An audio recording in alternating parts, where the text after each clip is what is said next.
All right, good morning. I am so glad that you are here worshiping with us today. Don't worry, Pastor Matt does preach here still. It has been a few weeks. He will be back next week. I hope I don't disappoint you, but come back next week if you really want to hear him. For now, you settle with me. But let me ask you guys a question. Have you ever thought about how much access to information and knowledge we truly have? Right? Like just at our fingertips, how much information we can gather. Like at a moment's notice, we can look what it looks like from the top of the highest mountain, and then at the same second, go and look and see how to cook a dish from Spain, right? Like we have so much access to information that we've had to actually create a phrase for it. We've created a colloquialism in our culture, and it's called Google it, right? Tell me you haven't said that at one point or ever heard that, right? Like, how do you solve this equation? Google, help me out, right? Like, or for some of you who are Apple, which is a subset, right? Like you say, Siri, can you help me out, right? But there's this reality that we have access to information that is just, it's vast amounts of knowledge. And if you think about it, like, archaeologists at some point in the future, they're going to find traces of our civilization, right? 1,000 years from now, they're going to be like, what is all this plastic? And then they're going to look at all the plastic and see, Google it. They're going to be like, what, were they talking to a god? Was this a deity? Is this something that like some special thing that they summoned up to try and figure out information and stuff? But there's a reality that we have to access of information. And if you think about it, how much access to information has changed just in your lifetime? I mean, just in my lifetime, the information that I used to have to gather was from the Encyclopedia Britannica. And you hoped that mom and dad paid for the full edition, which mine didn't, right? So like, if you had to do a study on Q, you were just up the creek. And you're just like, Mom, what? Like, you didn't want to fish out the $59.99 to get the full edition? She's like, no. Right? We got that at a garage sale. Like, that's the 92 edition. We're in 95 right now, right? And so you have to figure out, well, okay, how do I get this information? And so you go to the library, and then they give you the Where's Waldo card index that you got to look through. And you search and search, you find it. Then it gives you a code to then go Where's Waldo, search where the book is. Then you find the book. Then you got to open it up. And you got to search and search inside the book to figure out what I got to define this and write this and do this. And it was so much more effort.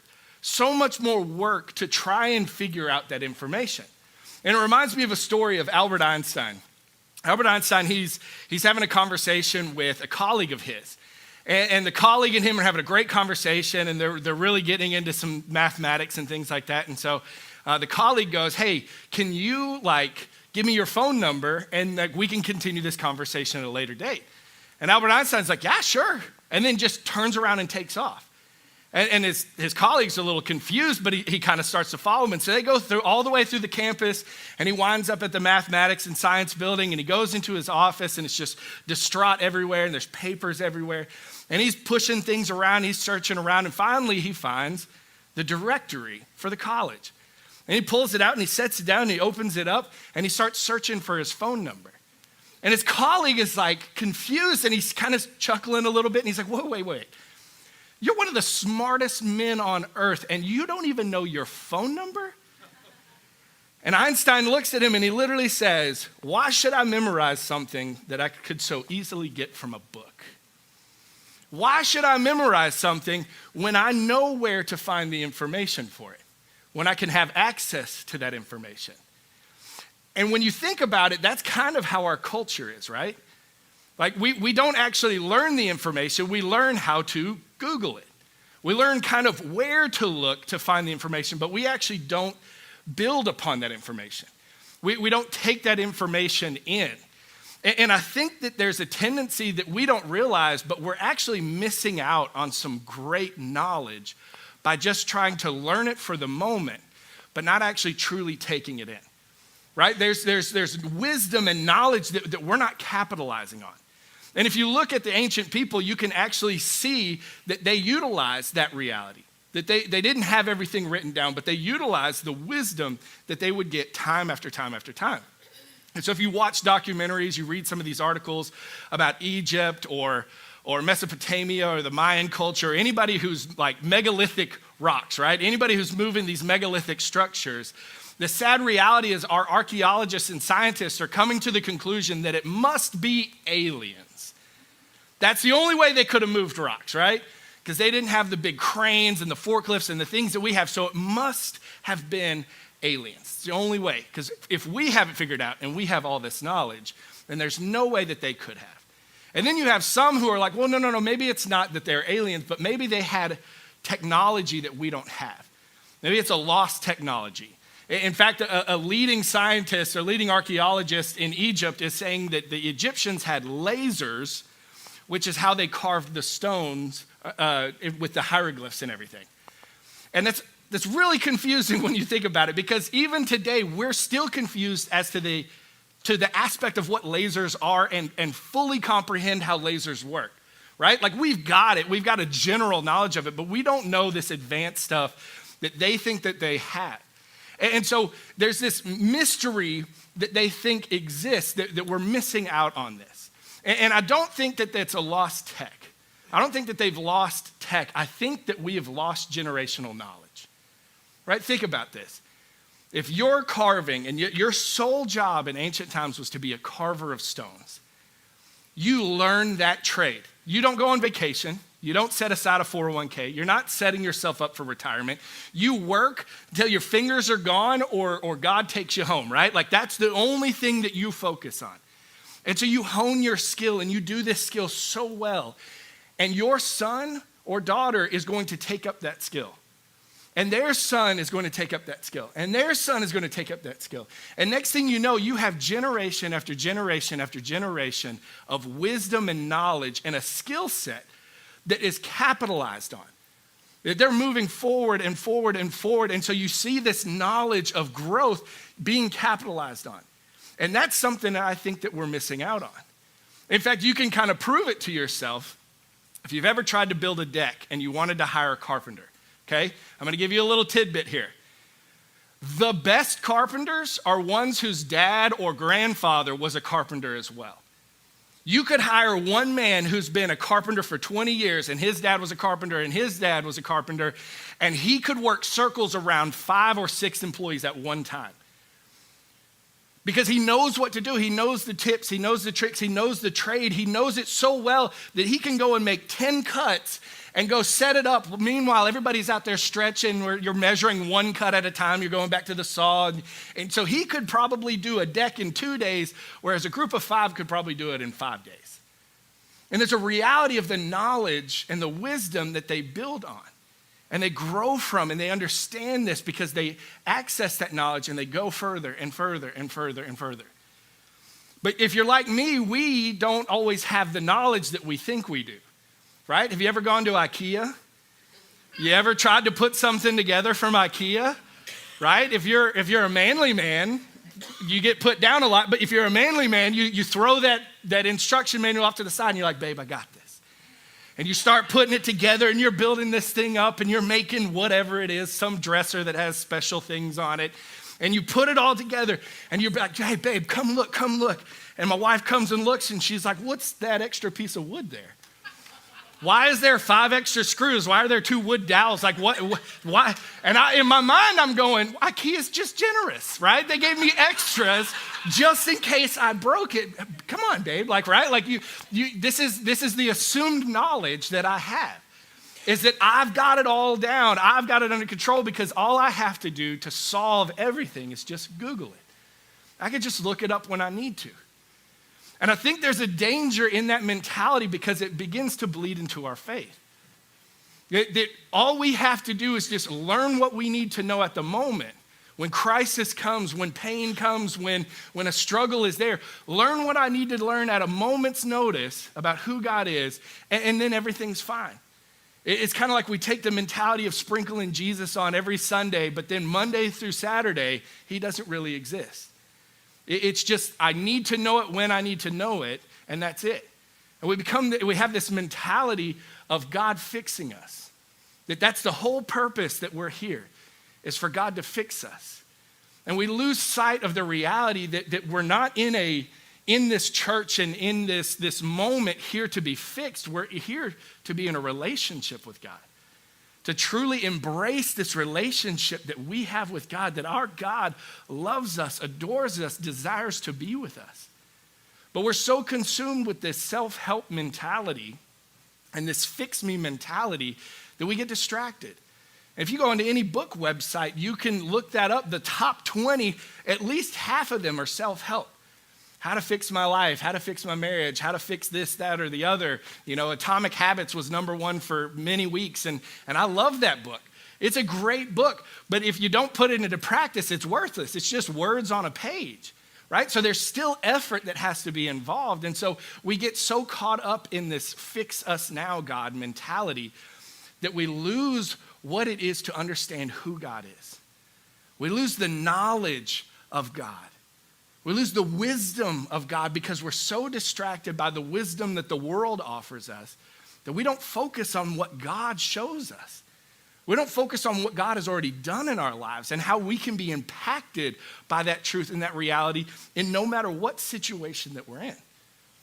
And so even though we've gone through this, and even though the ancients had this is the same struggle that we've seen throughout the entirety of history, is that we are chasing after happiness. We're chasing after perfection. We're chasing after popularity. We're chasing after these things instead of relying on God. We rely on the wisdom of the world instead of what God shows us and the knowledge and understanding that we have in God. And this is why Psalm 139 is so powerful, and we're going to go through that today. But Psalm 139 is so powerful because David, he takes this opportunity to showcase three amazing attributes of God. Three attributes of God that are foundational, they're substantial, they're something that you can literally put your hope in, you can put your reliance on, that you can see this amazing reality of who God is. And in light of who God is, it begins to change our perspective of what's actually going on in our lives. It begins to change our understanding of what's going on in our lives because the things that seem so huge that they're going to knock us down and tear us apart actually seem small in comparison to who our God is. And so to learn this knowledge and compound this knowledge and grow in this knowledge is paramount for our life. It's paramount for our faith. And so today, if you have a Bible, go ahead and open it today to Psalm 139 or on your phone, or if you need a Bible, we'll have it off to the side or we will have it on the screen here. But let's go ahead and start at Psalm 139 and do verses 1 through 6. It says this: "O Lord, you have searched me and you know me. You know when I sit down and when I rise up. You discern my thoughts from afar. You search out my path and my lying down and are acquainted with all my ways. Even before a word is on my tongue, behold, O Lord, you know it altogether. You hem me in behind and before and lay your hand upon me. Such knowledge is too wonderful for me. It is high, I cannot attain it." This power that that David is showcasing about God is substantial. And the first attribute, this attribute that David is revealing to us, is that God is all-knowing. God is all-knowing. Theologians try and complicate it and they say omniscient, but God is all-knowing, okay? You can write omniscient down, but you'll be confused later. You know it, but anyways. But David, he takes this opportunity to showcase the reality of God's all-knowing nature. And he uses a poetic term, a poetic style, technique called merism. And merism is the use of opposite extremes to showcase the vast amount of knowledge built in. Right? Like for instance, another merism that's really easy for us to remember and understand is that Jesus takes our sin as far as the east is from the west. Right? There's no time where west becomes east. There's no contact between the two. West will always be west, east is always east. And so that's an extreme opposites that's being showcased there. And so that's called merism. And so David, he takes this opportunity to showcase these extremes. And here he says that God, you know me when I sit and when I rise, when I am sitting down or when I'm standing up. Doesn't matter where I'm sitting down or where I'm standing up. Everything in between there, in the moments between sitting and standing, in the moments where I'm at the grocery store or sitting in the car, waiting in line, hating traffic and yelling at the stoplight, no matter where we are at, God knows what's going on. He knows where our heart is. He knows where our mind is. He knows all of this. David goes on, he says, you know my going out and my lying down. Whether I'm at home or anywhere else on the face of the earth, God, you know where I'm headed. You know where I'm going. I might not know where I'm going, and I end up at Walmart when I'm supposed to be at Target, but like, God knows where I'm going. You ever get that road hypnosis where you're just kind of driving along and you end up at a location, you're like, I don't know how I got here, but it's good that I got here, right? Like I didn't run anybody off the road, or you're looking at the police report seeing, but that's kind of the expanse that he's trying to say is no matter where we are going, God knows what we are doing, where we are going, why we're going there. And then he finishes that God knows us. He says, you hem me in behind and before. And this picture of hemming me in behind and before actually deals in Numbers with the tassels that God tells Israel to wear. He says to wear these 4 tassels on the 4 corners of your shirt. And so in doing that, no matter what direction you go, no matter forward, backwards, left, right, cat a corner, whatever, God is leading you because the tassel literally represents the law of God. That God is going with you. He is before you. He is behind you. And no matter what direction you're going in, God's love and God's law exist with you. And it's this knowledge that God has of us that we can't go anywhere that he doesn't know where we're going.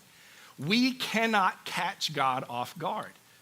No matter what you do, no matter what is happening, no matter what happens to you, you can't catch God off guard. He knows everything, right? Jesus, he showcases this reality in such a perfect way.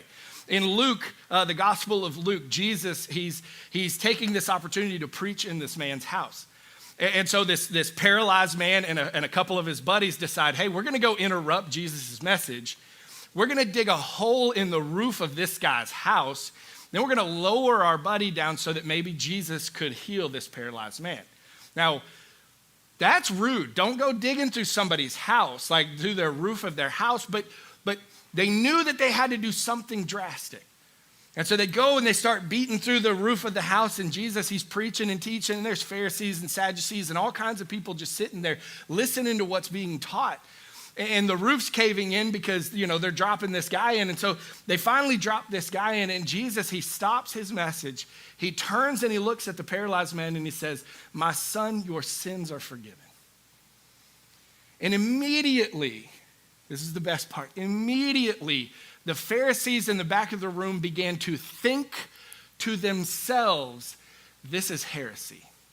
This is blasphemy. Only God can forgive sins. And Jesus stops talking to the paralyzed man, turns and looks at the Pharisees, and it says, I heard what you were thinking. And just to show you that not only do I have the power to raise him, or to heal him, or to forgive his sins, I'm also going to tell him to stand up. Because which is easier to do? Tell somebody that their sins are forgiven, or tell a paralyzed person to stand up and walk out? Well, it's easier to tell to tell him that his sins are forgiven. And he says, just to show you that I'm God and you are not, stand up, pick up your mat, and walk out the door. And the paralyzed man stood up, picked up his mat, and walked out the door. And it showcased this beautiful picture, this beautiful reality. Not only can God heal us, right? That's a whole different attribute to get into. But that God knows even our thoughts. God knows everything. God knows everything. And yes, that's kind of scary. I know my thoughts, right? I know my thoughts, and I'm like, sorry, Jesus, right? Like when I'm driving, oh man, I pray for redemption after that. But like, it's kind of scary when you think about that. That God knows our thoughts, he knows our hearts, he knows our desires, he knows our motivation. He knows that I'm friends with that guy so that I can get free ice cream, right? He knows that I put the police badge sticker on the back of my car so that cops won't pull me over, right? I support them, but I bad motivation sometimes, and it's still kind of that heart behind it. But when you really get into it and you really start thinking about it, it's actually kind of freeing to know that your God, my God, knows everything that we're thinking. He knows every desire in our heart. He knows every motivation behind every action that we have. He knows it all. And yet still desires a relationship with us. Think about that. He knows how messed up my thoughts are, and yet he still says, I love you. He knows your motivations behind what you're doing, why you're doing it, how you're doing it, your desires, your dreams, the heartaches, the hurts, everything, good, bad, and ugly. He knows it all, and he still says, I love you. That's freeing. That's freeing to know that I can come to God with anything and say, God, I confess this to you. And he's like, yeah, I know. I saw that. I know your heart. I know your mind. I know everything about you. I know it all, and I still desire that intimacy with you. David says at the very beginning, he says that you search me and you know me. That verbiage, that tone, that know me, that word and phrasing is actually an intimacy that is later used in marriage to showcase marriage. There's an intimacy there that God has with us, that there is nothing hidden from him about us. I know my wife, and my wife knows me. I know her better than anybody on this earth, and she knows me better than anybody on this earth. But there's still something that's missing between us, right? There are still things that I don't know about her and still things she doesn't know about me. But the intimacy that we have with God is nothing like that because he knows everything. Everything about us. And he still looks at us and he still says, I desire to be with you. I love you. I care about you. I want to be with you. This God of creation knows you and still wants a relationship. It's amazing. It's amazing when you think about that. And the knowledge of this is actually life-changing. It's life-changing because when we begin to look at the dynamic aspect of our relationship, the dynamic picture of our relationship with God, that no matter what happens, no matter what we do, no matter what we say, no matter what we think, God still is passionately pursuing us. It's freeing. It helps us realize that even though I feel that I'm horrible, I feel that I'm detestable, I feel that I struggle, I feel that I'm failing, God says, I don't even care. I desire to be with you. The value that we have behind God searching us and knowing us and pursuing us is amazing. And it changes every aspect of our lives when we begin to view the world through the lens that God has for us, the knowledge that he knows. And David doesn't stop there. He continues in Psalm 139, verses 7 through 12. He says this. He says, where shall I go from your spirit? Or where shall I flee from your presence? If I ascend into the heaven, you are there. If I make my bed in Sheol, you are there. If I take the wings of the morning and dwell in the uttermost parts of the sea, even there your hand shall lead me. Your right hand shall hold me. If I say, surely the darkness shall cover me, and the light about me be night, even the darkness is not dark to you. The night is as bright as the day, for darkness is as light with you. This second attribute that David begins to showcase is that God is everywhere. God is everywhere. He's omnipresent. He's everywhere. It's amazing to think about that. And this is incredibly powerful to Israel, especially when David was writing this, because in the ancient Near East, the people there, they believed that gods were bound by land and territory. They were bound by land and essentially where their temple was. And so if the God didn't own that land, he wasn't over that land, he didn't have power over that land, he didn't exist there. And so Israel, this was paramount for them because they needed to know when they were entering the promised land that they had to capitalize on it so that their God could show up, that their God could be in that land. And David, he corrects them and he doesn't even realize how powerful of a correction this will be, but he corrects them and says, look, God is everywhere. God is everywhere. He's not bound by land. He's not bound by location. He's not bound by a temple. He's everywhere we need him to be. And for Israel, later they'd be in captivity in Babylon and Assyria, and they would have to realize that their God still exists in a foreign land. Their God is still powerful, even under a foreign king. Their God is still powerful even over other gods. Their God still existed and was around them even when the lifestyle of the people and the culture of the people was completely different than them. That God was still with them. And the same goes for us.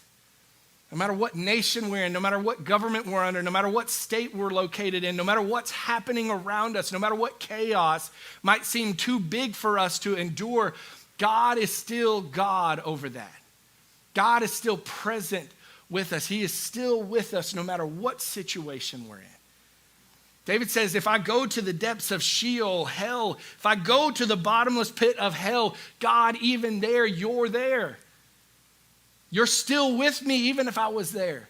If I go to the bottom of the sea or the top of a mountain, if I go to outer space, to the moon, no matter where I go, God, I cannot outrun you. I cannot get away from you. You are always there. And that reality is true even for us individually, that even in those valleys, even in that darkness, even in that time of depression and self-hatred and the hurt and the anxiety, God is still with us. Even in the midst of the addiction and the pain, God is still with us. Even in the midst of struggle and loss, God is still with us. No matter how dark that valley might seem, God is still with us. He doesn't leave us or forsake us. God is still there. At our worst and at our best, no matter what is going on in our lives, God's presence is still there. He is still with us. And he desires to be with us. He passionately desires to be with us. This knowledge and understanding, as we continue to build an understanding of who God is and the knowledge of who he is, changes everything for us. That if we truly begin to trust him at the worst, trust him in the valleys, trust him when everything seems hopeless, it begins to put everything into a perspective that it is smaller and less powerful than our God. And David, he goes on to finish with this. Psalm 139, 13 through 18, he says this. He says, for you formed my inward parts. You knitted me together in my mother's womb. I praise you, for I am fearfully and wonderfully made. Wonderful are your works. My soul knows it very well. My frame was not hidden from you when I was being made in secret. Intricately woven in the depths of the earth, your eyes saw my unformed substance. In your book were written, every one of them, the days that were formed for me, when as yet there was none of them. How precious to me are your thoughts, O God.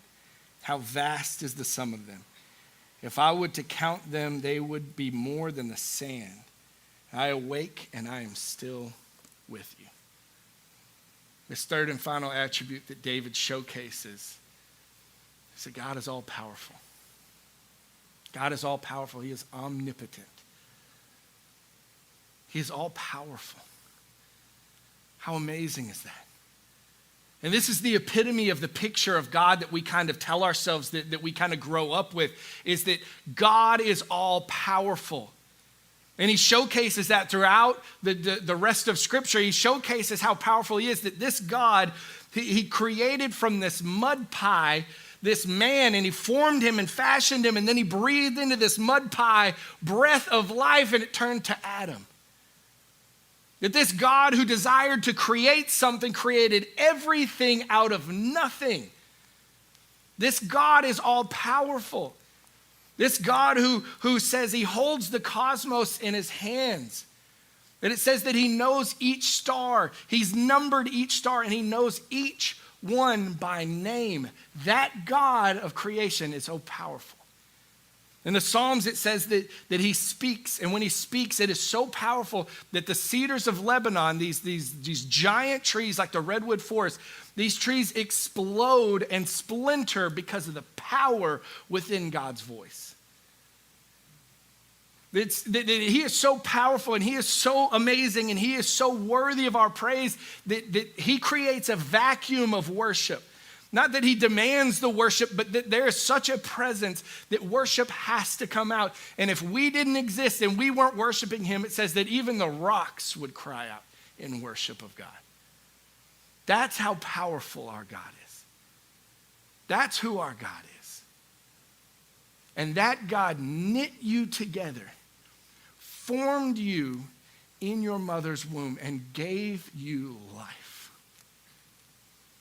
That God who holds the galaxies in his hands cared enough to form each and every one of us and gave us the personality that we have and gave us the hair, or some of us the hair that we have, and gave some of us good muscles and others just chubbiness. That God formed you exactly how you were supposed to be. He gave you the skills, the gifts, the talents, the abilities. He gave you exactly everything that you were supposed to have.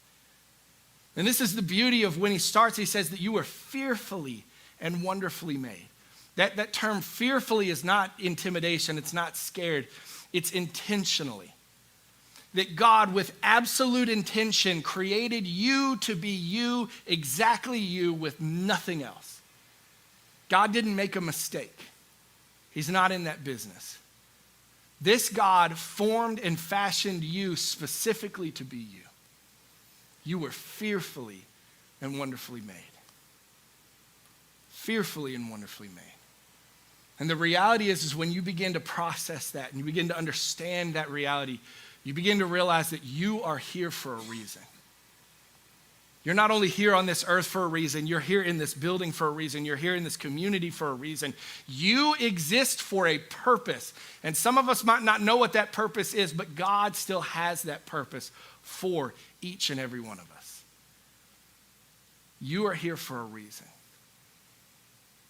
This knowledge of God, of his absolute power and how he intricately formed us and shaped us, this God who is ever present with us, who is constantly with us, no matter where we go, no matter how far we think we can run from him, he is still there with us. This God who knows everything about us, the good, bad, and the ugly, still desires a relationship with us. That God, knowledge of that God, understanding of that God begins to change everything in our lives. It changes everything in our lives. And it influences how we view the world. It influences our life, it influences our hope, it influences our dreams, it influences when hardship comes our way, it influences when loss comes our way, because God is so much more powerful than anything this world throws at us. And it changes everything about us if we begin to let it. And it's so frustrating because we'll get on social media and we'll look and we'll see this one person who says this one thing, try this diet, and we'll try that diet and we'll change heaven and earth to try that diet, and we'll be so sold into trying that diet and we don't even know if it's real or not. We don't know if there's truth behind it or not. And yet we have a God of creation who has proven himself time and time and time again in our lives personally, and yet we still struggle to follow him. We still struggle to put our faith in him. But Susan on social media, she said, stop eating this, and I'm going to stop, right? We put our faith behind things that we don't even trust in, and yet the God of creation who has given us every ounce of opportunity to trust him, we still don't put our trust in him. We still struggle to trust him. And I want to finish with this. I was having a conversation with Erin the other day, our worship pastor, and she was in the office with me, and we were talking, and I began to tell her that I'm a realist. I'm a realist, not an optimist, not a pessimist. I'm a realist. I look at things real. And she began to laugh at me and make fun of me because she said, no, you're an optimist. And then she proceeded to prove that I was an optimist. But I'm hard-headed enough to go, no, you're wrong. But I gave up a little bit. I gave up a little bit, and I said, okay, maybe I'm not a realist. Or maybe I'm not an optimist. Maybe I'm just an optimistic realist, right? Never give in, right? Maybe I'm just an optimistic realist. But I'm a realist because I've been through a lot of hard things in my life. I've been through loss. I've been through struggles. I've been through depression. I've been through broken dreams and broken promises. I've had family who have let me down. I've had friends who have let me down. I've been through all kinds of abuses. I've struggled heavily with addiction of certain things. I've been to that place where financially I didn't know where the next bill was going to get paid from.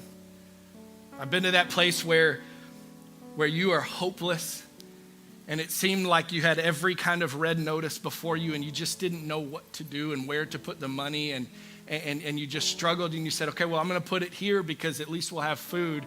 We might not have electricity, but we'll at least have that. I was homeless for a while when I was in college. I've gone through a lot. I've had moments where my wife didn't want to be with me, where she thought divorce was the best option. I've been that horrible of a person that the greatest person on earth didn't want to be with me anymore. I've been through hurt and heartache. I've been to a point where I've hated my life so much that I wanted to take it away. And that happened multiple times. And there's so many times where I begin to look at my past and I look at my life and I say, this is why I'm a realist. It's because I've experienced a lot. I've gone through a lot. I've felt a lot of pain. I've felt a lot of things that maybe some haven't and some have. But I've been through a lot. But then I began to realize that I'm an optimist because of how big my God is. I'm an optimist because how can I not be?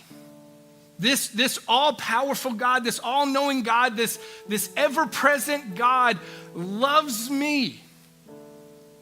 He is making the hugest mistake in my mind, but he loves me. That's irresponsible of him, right? But he loves you.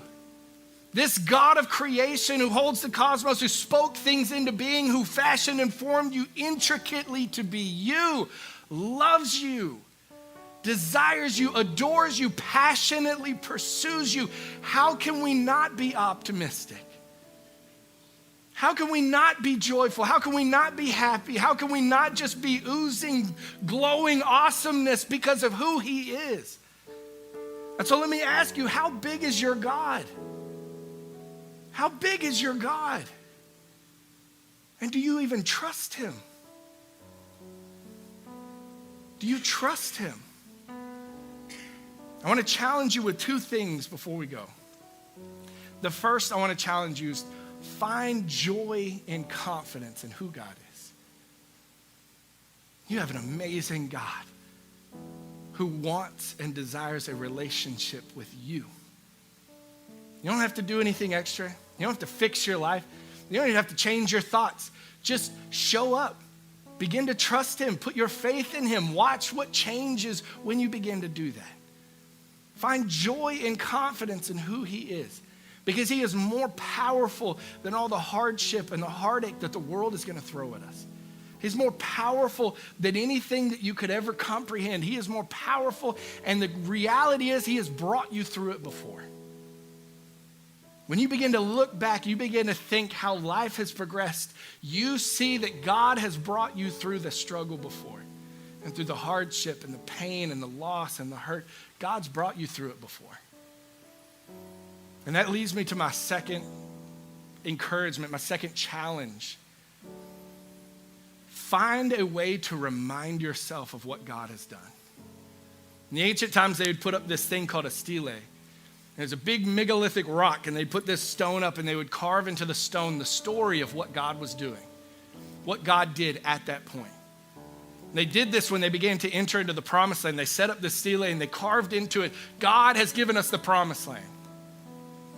And it was put there so that when everybody started to turn around because it didn't seem like it was going to work out, when it seemed like that army was too big or that struggle was too much, they began to turn around, run away, and they came across that stele, and they would turn and see and be reminded of what God has already done in their lives. And they would say, okay, if my God was that big, he's still big enough to take me further. Find something to put into your life to remind you of what God has done. For some, it's beads. For some, it's a rock. For some, it's a keychain. Some it's a tattoo, whatever it is. Find something that reminds you of what God has done so that when that hardship comes, when that heartache comes, when that thing that seems too big shows up in your life, you begin to put it into perspective and see that God is more powerful than it. That God is bigger than whatever struggle you have, or whatever heartache that you're going to endure, whatever pain that you're going through. Why? Because he's brought you through it before, and he can bring you through it again. And so I challenge you to those two things. Find joy and confidence in who he is, and put reminders in your life of what he has already done. And see how that begins to shape and to change your perspective on this world. Father God, I thank you so much for the chance to worship you today. God, you are a powerful God. You are mighty beyond our understanding. God, I thank you that we are fearfully and wonderfully made. That we are made intentionally on purpose to be exactly who we are. God, help us to focus on you. Help us to find joy in you. Help us to find confidence in you. You're an amazing God. So worthy of our praise. Let us worship you right here, right now. God, we love you, we thank you, we praise you. In Jesus' name, amen.